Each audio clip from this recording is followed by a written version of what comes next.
So I had a lot of fun with the chapter titles. I wasn't sure if I was going to leave them in there or not, but I thought it was a fun thing to do because basically what I did was these are things that are often chanted in the streets, like it is our duty to fight for our freedom.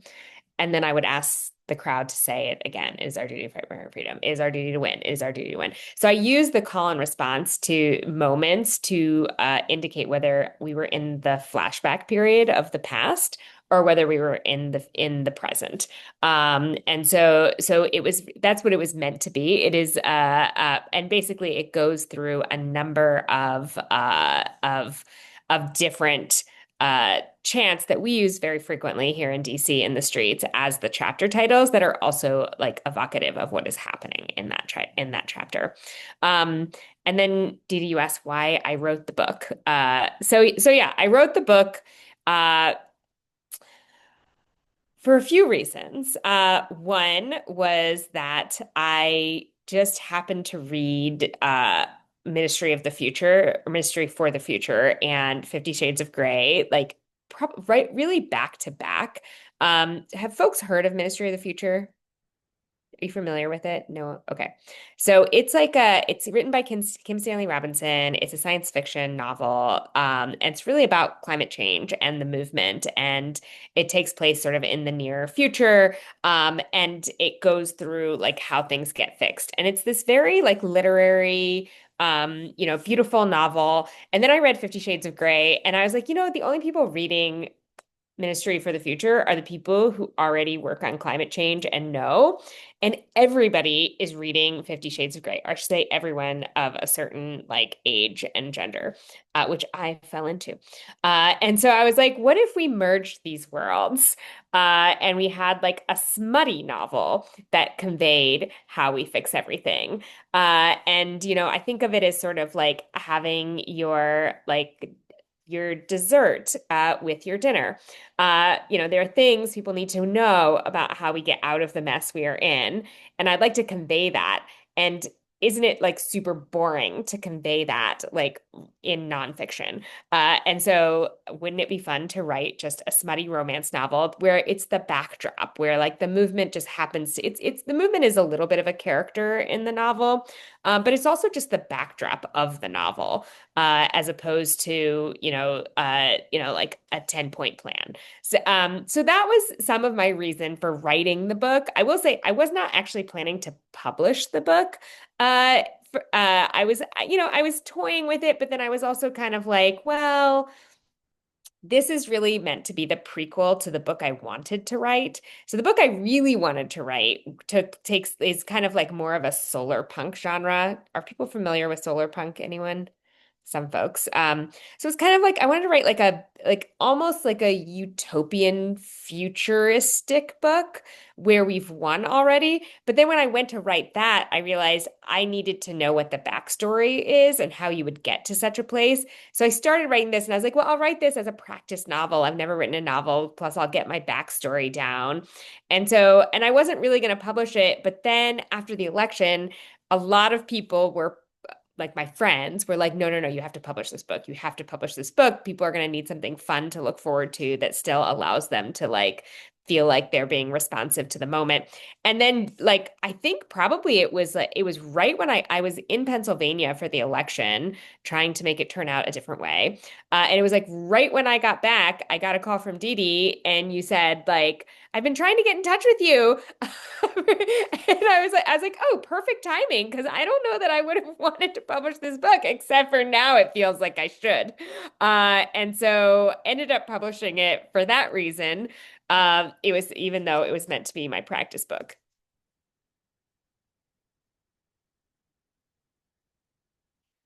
Indeed, you're muted now. There we go. Okay. So I would love to, I love what you said. Thank you. And if you could talk about your, your process, the Yeah, editorial.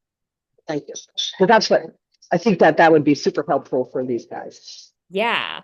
So are you all wanting to be like editors, publishers, some mix? Some mix. Okay. So yeah, I really loved working with the editors because also again, it was my first novel. And I felt like what they were able to do is kind of distill what needed to stay in and what could leave. And so there's definitely like it felt very like I felt like I was like, okay. I did we did a fair amount of like rewriting through the various edits. And I really loved that because I actually like I'm not a like author by profession. I certainly am not an editor. So I found it really useful. And there are definitely elements where, um, I added a lot of content through that editing process. I do feel like if I were going through the editing process right now, I probably wouldn't have ended up adding a lot of that content because some of that content was because it was really hard to imagine this dystopian future from that time when we were editing, like let's say like November, December. I do not think people would have a hard time imagining how we got to the United States in the form we start the book in right now, because we're living through the prequel of the book. Hopefully it takes a turn so we don't go quite there. But I do think that there's some stuff that it was good for me to realize, like, oh, there's something I have in my head that people aren't seeing. And to have that set of eyes, but also just like really expert eyes in like how to make the story move forward. And then Becky's here. So I just want to also speak to how helpful your edits were, Becky. Like just really, really helpful to have that. Didi, you're muted.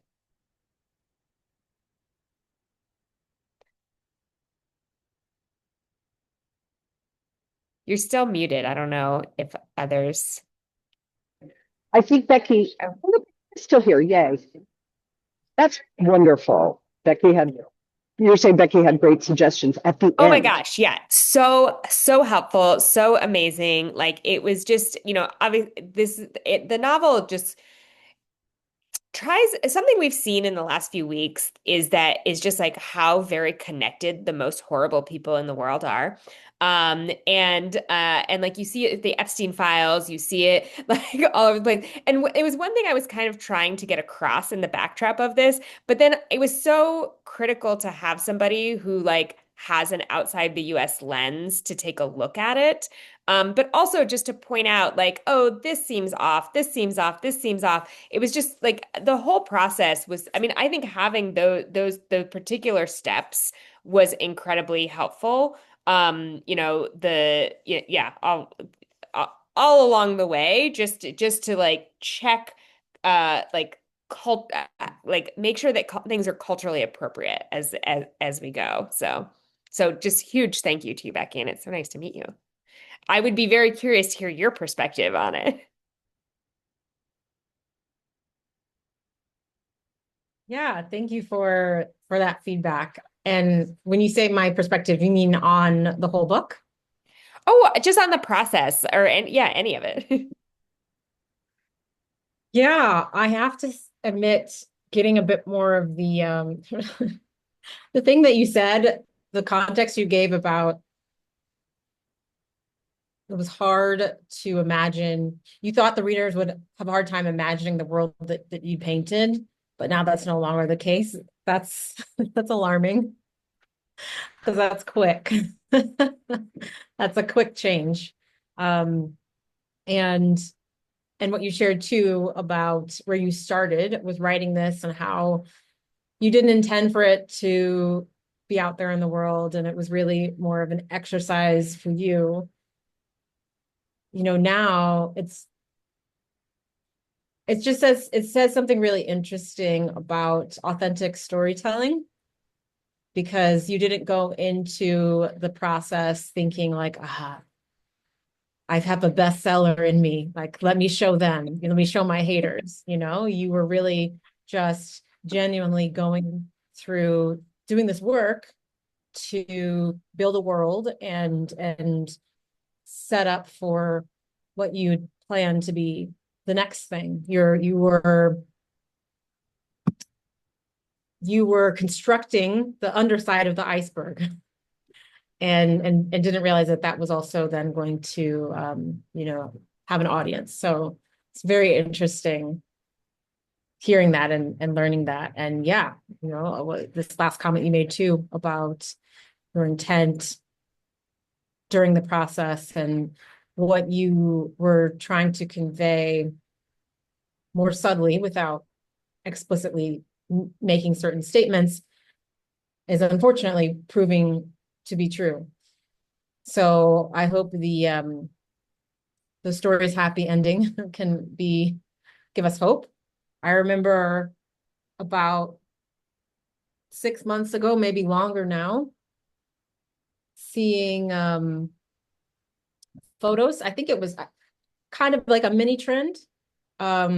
Seeing photos of displays of very like 1984 and Fahrenheit 451 and all of these dystopian books, use that word dystopian.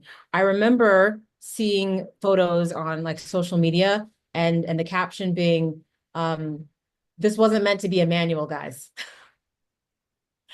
And I feel like your book is now and the flip side of that, where it's like, no, actually, here's the manual for the uprising for those who are ready, So it's encouraging.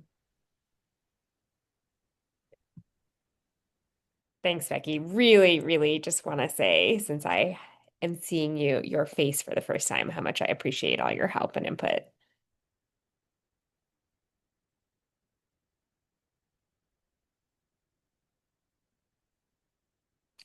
Dee Dee, you're muted. Dee Dee, we're not. There we go. So can you hear me? Yes, So I would love, that was, actually, really any fiction. And so I was just so I had a very busy job. I ran a nonprofit for a decade called US Climate Action Network, which was a very big job and a very busy job. And I left it.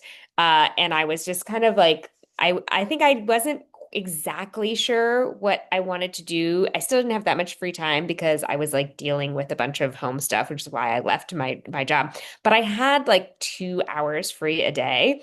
And I was like, I am just going to make myself sit down and write 1,000 words, even if I'm just typing ASDF. I'm just going to type 1,000 words every day.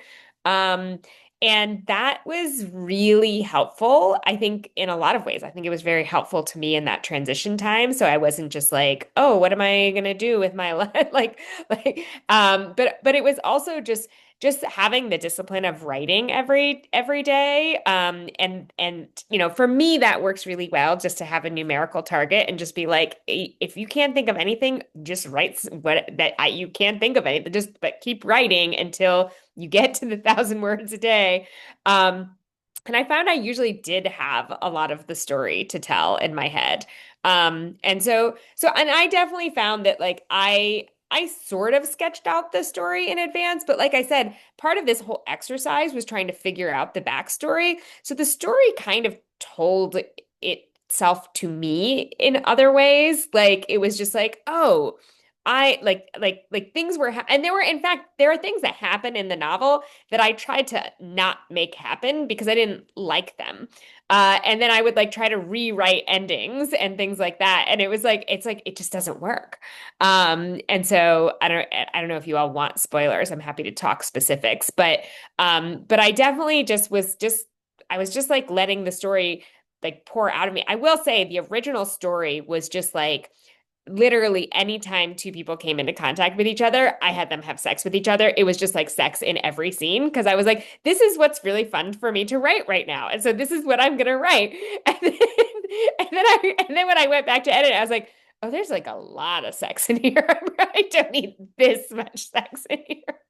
But yeah, I didn't worry about it at all when I was writing the story the first time. I was just like, I was just writing what was popping into my head.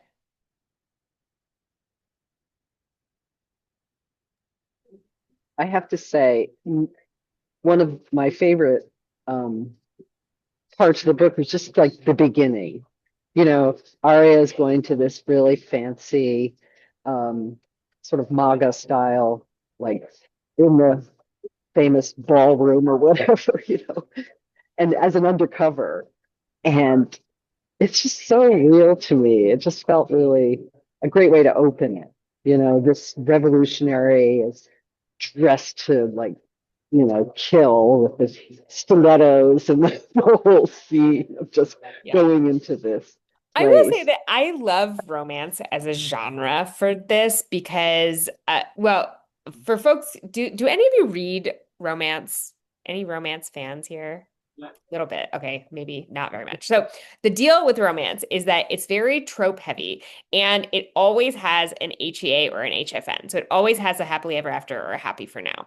So it's a beautiful genre for dealing with very heavy issues because the reader knows that it's going to be fine. The reader knows that, like, yes, the general strike will succeed and yes, they will end up together. Like, that. So you're just able to kind of watch it unfold. And like then a lot of the like baggage of the romance genre is that it's very colonial. It's very, a lot of it is Regency romance. It's very like if you look at like 50 Shades of Grey or contemporary romance, it's very fetishizing of billionaires and fetishizing of colonialism. And so like one of the things that was very fun for me is also just like totally undermining that and making sure that like the protagonist's, redemption arc is essentially one where he must give up all of his wealth in order to get the girl. And so in some ways like I'm lots of people don't do that in the romance genre, but still the majority of the genre is fetishizing wealth. And so to be able to just kind of like turn that on its head was very fun. But then I also really liked using the fun and traditional things of romance. So like that whole like opening scene you're talking about, Dee Dee, that ballroom scene, it's very Regency romance to start with a ball, right? Like it's very like it's very in genre to like to open up in this setting where everyone's dressed up and there's like conflict and you're meeting the characters. And so I try to like take the things for me that are really fun about romance and put them in, and then take the things that I hate about romance and subvert them.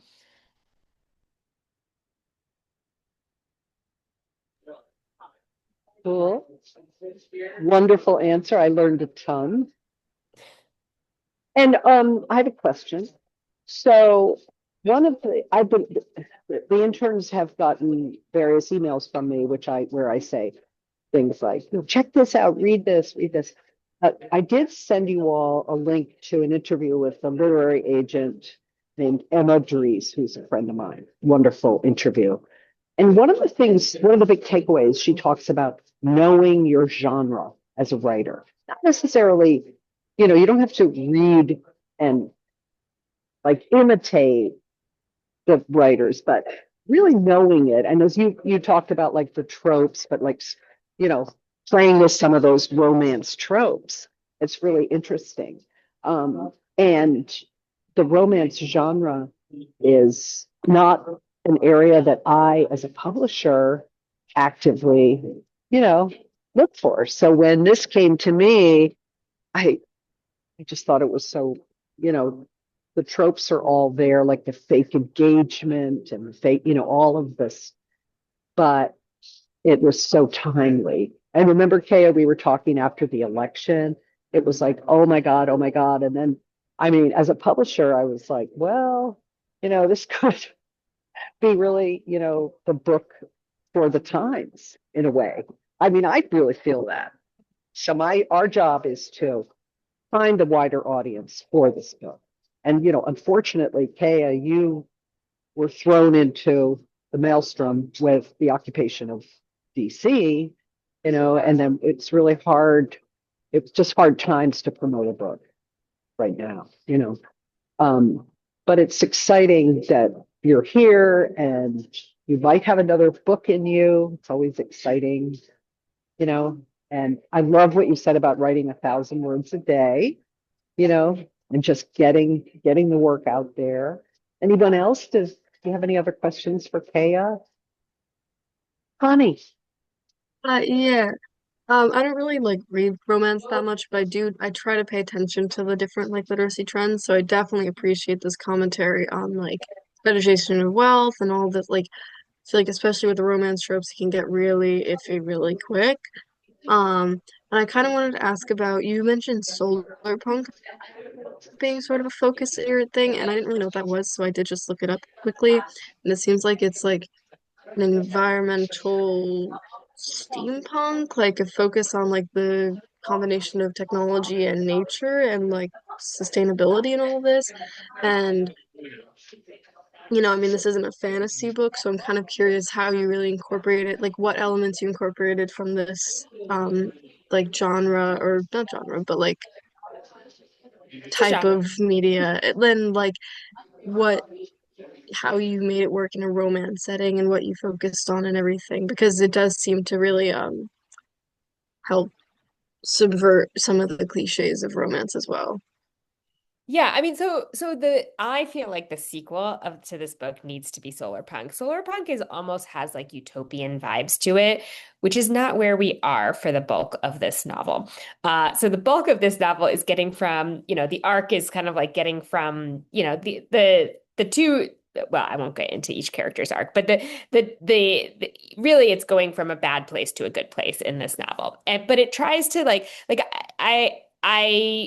I tried to use a lot of elements of nature in it. So, the hurricane itself is almost personified, has a name, is like again, kind of like the movement is a character, even though it's not a person. So the movement is a bit of a character, the hurricane's a bit of a character. And then there's lots of elements where you see characters really engaging with their natural environment in ways you might not in other romance novels. Like there are some very spicy scenes under trees, but there's also like scenes where people are just like engaging with the trees. There's, like it's a very like from my lens on it, it was like trying to lay the seeds because I was trying to write this backstory, right? So I was trying to imagine like how do you have a set of people who can get out of such horrible conditions that can also create conditions where we actually are living in harmony with our natural environment such that it can exist for humans for multiple generations, hopefully many generations. But like all of that is, like to some degree, I think also like what's interesting now is like looking at the bad guys in my book.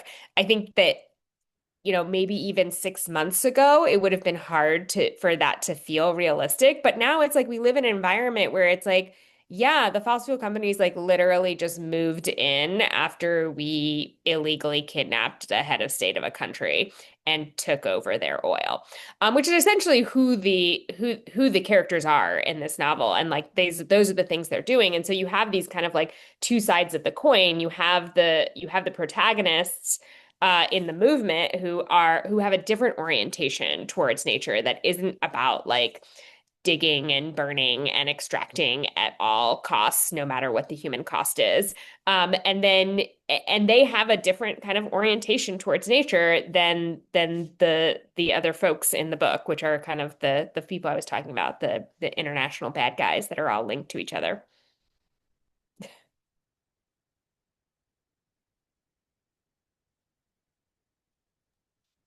Connie, that was a great question. And I love that you looked up, you know, during the Zoom, looking up solar punk and steampunk.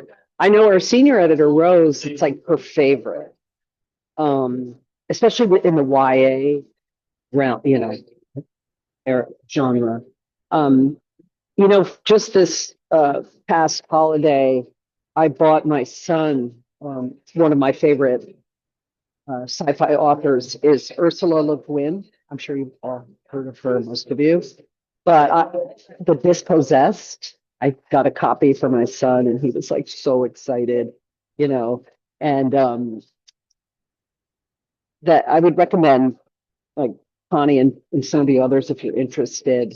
I mean, Keya already mentioned Kim Stanley Robinson, Ministry of the Future. Kim also writes for the New Yorker, and his work, I forget, Kaya, there was a novel that was definitely sort of utopian, environmental, solar punkish. I can't remember what it was called, but Kim Stanley Robinson for sure. Um, and Kaya, I was thinking, I remember early on you mentioned like a Black writer and she wrote romance, but it had like a really more of a racial justice. Do you remember who that was? I'm sure you do. Yeah. So, Beverly Jenkins is a historical Yes. romance writer who writes these beautiful love stories that take place in often, just post-Civil War Reconstruction times, and sometimes during the Civil War even. Actually, I have one of her novels here, so you can see. It's very like traditional romance in the like the covers and the but it's like I probably learned more about Reconstruction from reading these novels than I ever did in school about Reconstruction, which is a very critical time in our country's history to understand, to make sense of what's happening right now. And so it was what was really moving to me about it was just like how much Beverly Jenkins is really able to like allow people to be in love and have happiness in a time and period where it was demanded that people of color not be happy, in and depictions of them not be joyful and powerful. And so I just really I love reading her books. But then another Becky Chambers. This is more traditional romance. Becky Chambers is another person who writes a lot of solar punk. That's really fun. I don't know if anyone's read the Monk and Robot series. Um, but that is I think probably her most famous, but really, really excellent two novellas.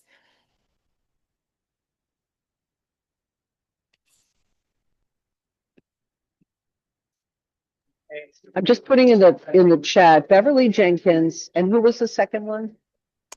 Becky Chambers Cool. did the Monk and Robot series, yeah.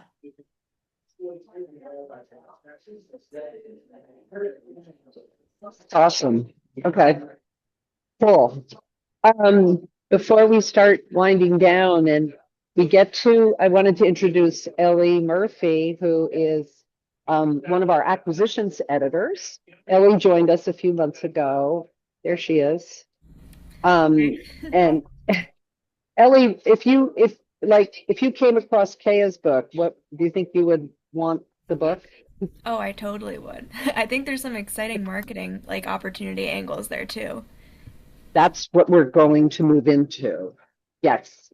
And the the marketing and the audience is even broader now. I mean, that's the sad thing in a way, like Kay and I were like, oh my God, but the opportunities are there. Recently, one of our upcoming poets said to me, she texted me and she said, it just feels really disingenuous for me to be like pushing my new poetry book coming out in the spring during these just chaotic, awful times. And my response is, oh, we need your work. I mean, her work is actually very political and very pretty cool. The book is called Corrective Lenses, and the author is Kathleen Burnham. And I I felt so badly for her, And like, here's a question, Kaya, why is it important to sort of stay positive, stay focused, getting involved? I mean, we're right now in our call, we're surrounded by college students, and I love teaching. Like, I love working. This group is fabulous, and actually it's cut down quite a bit. We even had more interns, but Middlebury, but Stephanie's here. You're hanging in there. But some of the other Middlebury mid kids, they're called, had to leave early. But we're left with Bennington, which is so exciting. And Marshall, you representing UVM up there. Marshall's also writing a novel, and many writers in this group. So Ellie, you would give Kaya's book a quick fast track, like I did. Yeah, I like where genres, meld together in more than one kind of a hybrid scenario. So I feel like that would be a draw for me.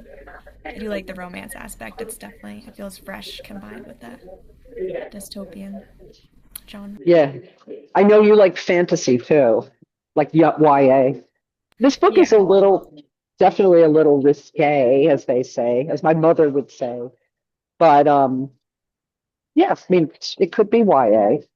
What YA is like so you can read anything. I love the YA genre.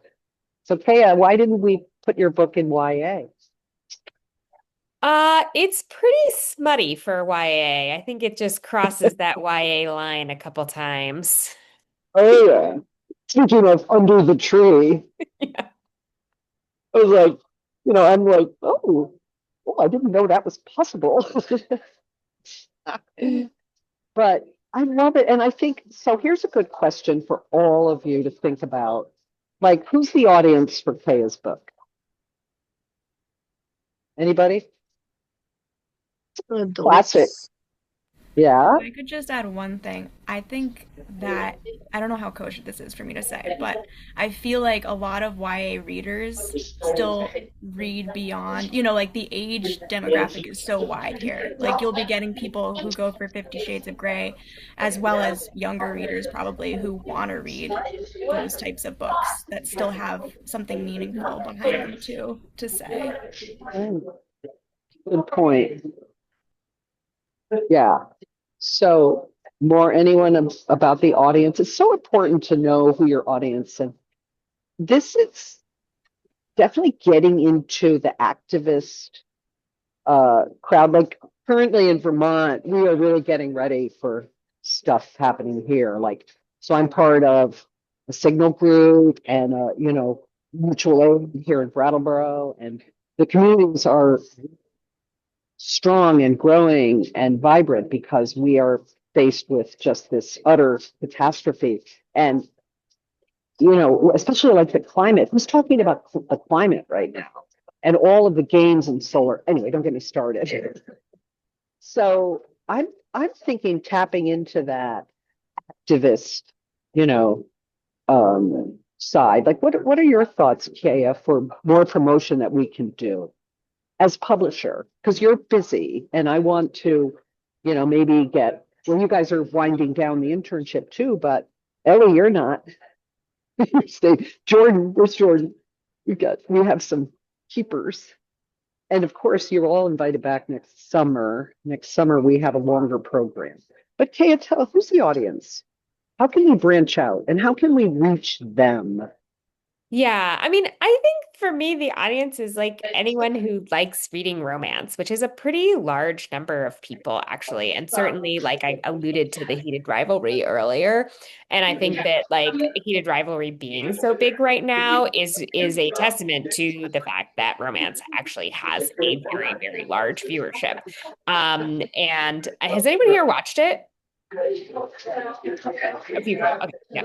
And so I feel like people who like people do want that, but also like this is kind of a fun addition of a bunch of like actually like tactical information you need to know for this moment. and, Book is General Strike, and, and and, yeah, and some understanding of how and when and why we might succeed is useful. Like it's not a checklist certainly, but it is based in, of hundreds and hundreds of studies of how you beat back authoritarianism, and it is, it is my day job to beat the fascists at this point. hell And yes. so and so it's I think that like I think figuring out how to pitch it to the people who yes, are enjoying watching heated rivalry and are able to stomach some additional content about the world around us. Cool. I am hearing about heated rivalry for the first time. Got it up on my phone. Thank you for that. Um, And cool. Well, Kaya, I I saw some am. hands up. I don't know if Ari or Jordan, you had something you wanted to share about the audience. Oh, I did have my hand up. I was going to say, because I also think there would be a really large like range of people who would be like a perfect audience, but specifically like 20-year-olds like really growing up and being a part of the world and learning how to like interact with it and kind of coping with that, I feel like is like the core like audience or like some Mhm. the core audience that could really take a lot from this book. Yeah. Ari, that's really great. And, how do we reach them? Kaya and I, at the beginning, we talked about TikTok, which Green Writers Press isn't really on. I mean, do you Gen Zers think that TikTok is actually worth, pushing for this book, Connie?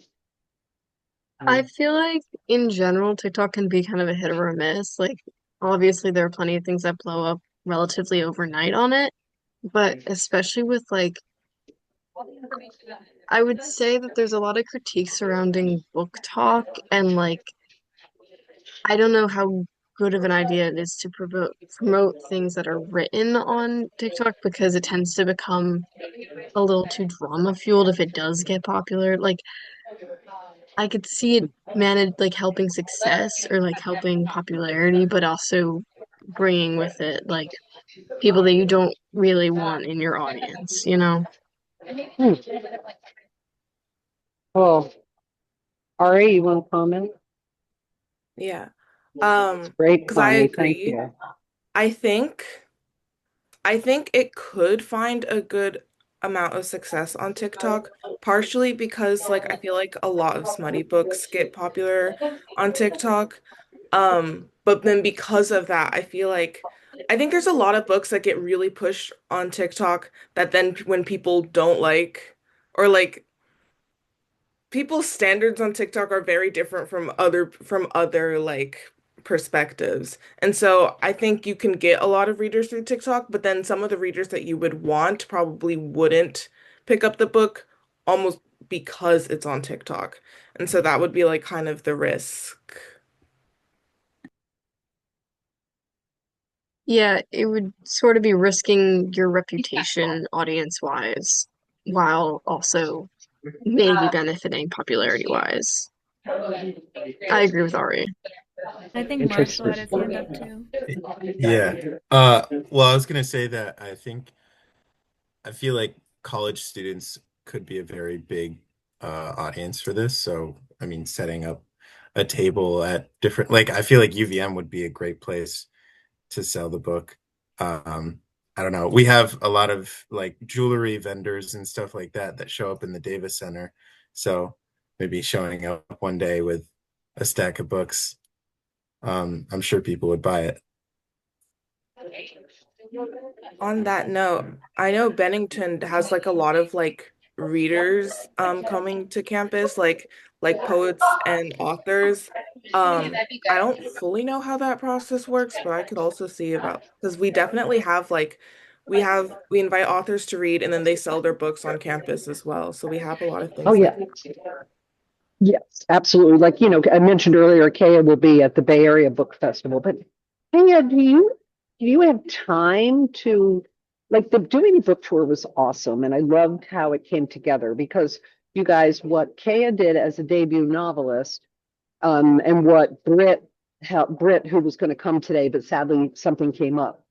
Um, and what Brooke did was schedule a book tour with Kaya and an activist in the specific city where Kaya was going, and that it would be sort of an easy go from Washington, like Washington to Philly, up to New York to Brooklyn, and then to Boston, and then back, and having.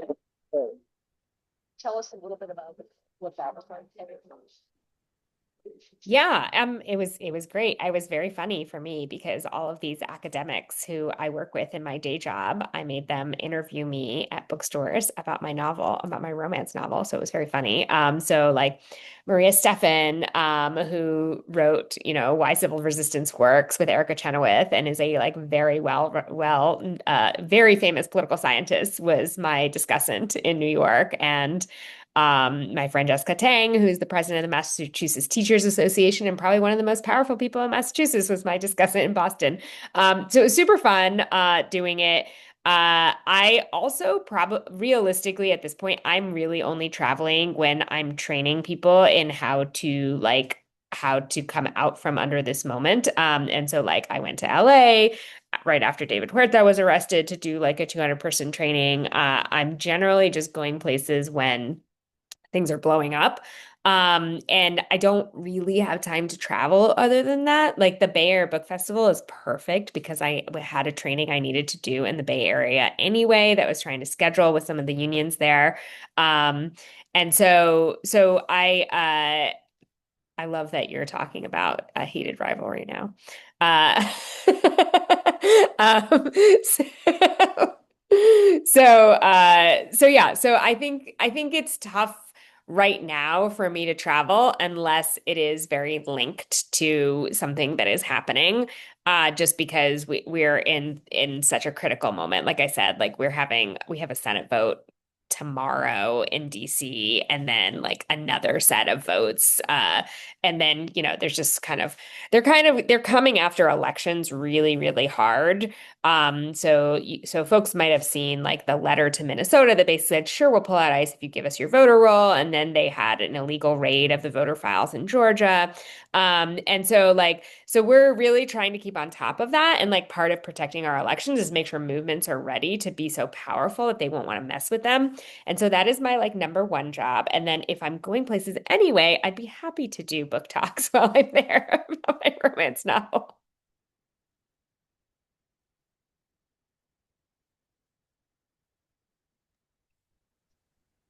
Anyone else? We're coming to the pretty close to the end. Um, and then I want Ellie to have a chance to talk about our 400 something submissions. Yeah. And these interns have really, you guys have helped so much. Um, but Kaya, I think this is really cool. I mean, I was thinking when you were talking, like, you are so busy, right? But how do you, like, I find out about books through word of mouth. It's kind of like, hey, what are you reading? What are you reading? Like, I ask my friends, and part of me feels like I should send you all a copy of Kaya's book and then just read it and like, Marshall, leave it at the Davis Center. Leave a copy. Seriously, I don't have any of your like school addresses, but if you want, I have some books. And rather than sitting in my studio, if you want a copy, Ellie, I know you do. Yeah, I do. I'll send you a copy and then like you can read it and then just pass it along. I love this. It's very grassroots. Or Ari, send it to one of your like maybe environmental studies and English professors at Bennington and say, hey, you guys want to collab with this? And maybe Kaya couldn't come in person, but certainly you could do a Zoom, you know? Yeah, Zooms Good. are really easy for me to do. Awesome. Awesome. Well, I'm so happy you joined us. I was just like, I asked you a week ago, and I just am really excited. And any parting words of hope for these young people?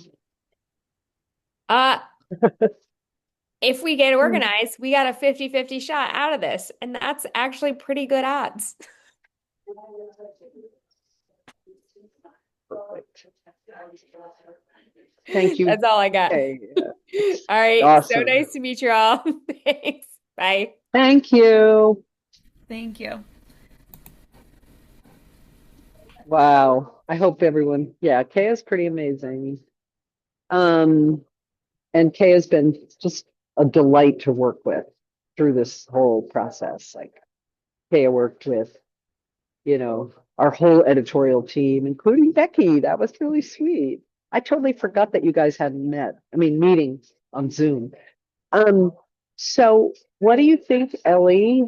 Do you want you have been sending out to clients because I see them. And do you want to share your, what's happening? Yeah, really quick. I think you guys probably already know this because I see a lot of people are still on going through the spreadsheet. But we were around originally we were over 400, then still around 300 to 400, and now we're down to under 150. So that's the last group, as you guys know. And thank you so much for your hard work and your feedback that you've been putting on there. Um, and then the last big batch, if anyone still has any time desire to This keep week, this going, week. there's any that you see have there's some in the negative ones column that just have like two there and nothing else. And if you just want to be the third person to push it over the edge, then that'll be some other quick messages I can send out and get those cleaned up. Otherwise, there's quite a few that are definitely muddied waters, and I know that Dee Dee and I will be meeting to discuss what Tomorrow. to do. Yeah, tomorrow to get more, decisive, um, kind of another clean out. But if there's anything you feel strongly about that you've come across that does look like it's a definite maybe, but you have really strong feelings, like you feel like it has potential or you want something specific said to the author, you can also shoot me or Dee Dee a message. I'll put my email in the chat one more time. One quick question. Did anyone have anything special that they were feeling about Ben Bedard's A Dream Before Dying?